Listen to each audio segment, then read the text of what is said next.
മമ്മൂട്ടി, വിനായകൻ എന്നിവരെ പ്രധാന കഥാപാത്രങ്ങളാക്കി നവാഗതനായ ജിതിൻ കെ സംവിധാനം ചെയ്ത കളങ്കാവൽ ജനുവരി 16-ന് OTT സ്ട്രീമിംഗ് ആരംഭിക്കുന്നു.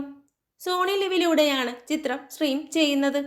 ആഗോള ബോക്സ് ഓഫീസ് കളക്ഷനായി 75 കോടിയോളം നേടിയ ചിത്രം മികച്ച പ്രേക്ഷക നിരൂപക പ്രശംസകളാണ് നേടിയത്.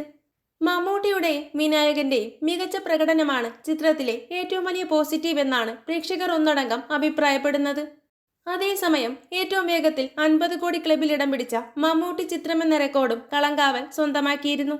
ഭീഷ്മപർവം, കണ്ണൂർ സ്ക്വാഡ്, ഭ്രമയുഗം, ടർബോ എന്നീ ചിത്രങ്ങൾക്ക് ശേഷം 50 കോടി ക്ലബിൽ ഇടം പിടിച്ച മമ്മൂട്ടി ചിത്രം കൂടിയാണിത്. മലയാളത്തിൽ ആദ്യമായി 21 നായികമാർ ഒന്നിച്ചെത്തിയ ചിത്രം കൂടിയായിരുന്നു കളങ്കാവൽ.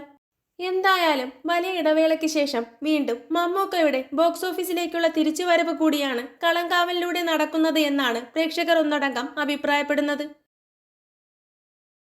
കൂടുതൽ സിനിമാ വിശേഷങ്ങൾക്കായി ചാനൽ മറക്കാതെ സബ്സ്ക്രൈബ് ചെയ്യുക.